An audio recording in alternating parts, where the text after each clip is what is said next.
បាទនឹងហើយបើក្បាច់ដំបងមកចេញមករឿងព្រំលិខិតអីចឹងហើយចង់និយាយថាអ្នកទាំងអស់គ្នាបានទស្សនារឿងព្រំលិខិតឬរឿងអឺប្រភេទសាច់រឿងជារឿង BL ខ្មែរបុរាណអីចឹងដែលរបៀបថាចេញមកប្លែកភ្នែកមែនតើរបៀបថាកូនខ្មែរយើងបង្កើតដោយស្នាដៃខ្មែរយើងមែនតើហើយបងប្អូនជួយគ្រប់គ្រងរឿងគាត់ម្នាក់មួយហងមើលទៅល្អមើលជួយចិត្តដល់អារម្មណ៍មែនតើហើយក្រុមគាត់ម្នាក់អូយមិនមែនរុះរាយខ្លាំងណាស់ហើយអូយល្អមើលខ្លាំងមែនតើណាខ្ញុំនិយាយតាមត្រង់អត់មានពាក្យអីថានេះហើយវគ្គណាក៏ sweet ដែរនិយាយមែនបើចង់មើលភាពពេញអីក៏ចូលមើលក្នុង app គាត់បាន app កណា film ហើយនិយាយមែនទូប្រុសនិស្សាត្រូវបានរបៀបថាលោកជំទាវតាមតនអីចឹងក៏គាត់ចាប់ចងអត់បាយអត់ទឹកអីចឹងហើយទៅស្រាប់តា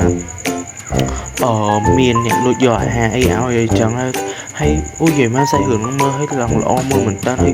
ដល់វគ្គតួកំសត់អីក៏កំសត់ខ្លាំងដែរហើយបងប្អូនជួយចូលមើលគ្រប់ត្រម្នាក់មួយផងណារឿងគាត់ល្អមើលខ្លាំងណាស់ហើយមើលឲ្យជួយចិត្តដល់អារម្មណ៍មែនតើមើលឲ្យចង់តាមដានរឿងភាគគាត់ពេញបើចង់មើលរឿងពេញក្នុង app គាត់ក៏មានដែររឿងពេញអត់មានពាណិជ្ជកម្មមានអីទាំងអស់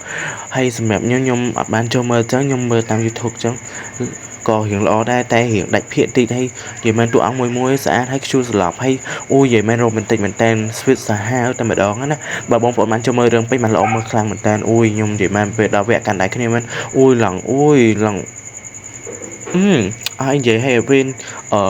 លោកប្រុសវត្តដើមរហូតនេះសាក់អីចឹងអូយឡើងគេអាំងពេលនេះសាក់កាន់ដើរកាន់អីច្បាំងដូចប្រុសបេះបត់អូយនិយាយមែនធ្វើមិនបើគេប្រុសស្អាតហើយទៅធ្វើមិនបើពីរនាក់គេស្រឡាញ់គ្នាយើងប្របែកគេមិនកើតអូយនិយាយមែន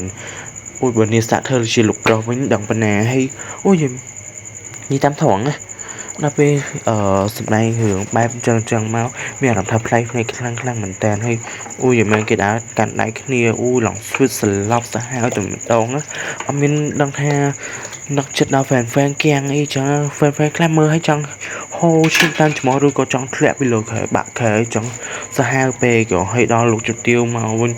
អូម្នាក់លេងទឹកមុខសាហាវលេងហ៊ានសើនិយាយរកលោកជំទាវដោយសារអីលោកជំទាវកាចពេកក៏ឲ្យម្នាក់ខកចិត្តពេកលោកស្រីជំទាវគាត់ឲ្យទៅធ្វើការនៅក្រុងវិញអូយមែនហើយជាពិសេសជំនួយការឈ្មោះកញ្ច្រប់ហ្នឹងហើយមាត់អូយមែនមាត់អេកអូតដាក់លោកជំទាវហើយចំណែកលោកជំទាវវិញពេលណាកញ្ច្រប់បានប្រាប់ចង់ឲ្យវានិយាយជឿតាមកញ្ច្រប់មែនតើអូយមែនឡងឆ្នាសាហាវឲ្យដល់ពេលនេះដួងឲ្យវិញដល់ពេលគេវាយបំបាក់ស្នេហាគេចឹងគេមានអារម្មណ៍ថាយំសោកសៅគេចង់ទៅតាមជាមួយនេះដែរអូយមែនហើយ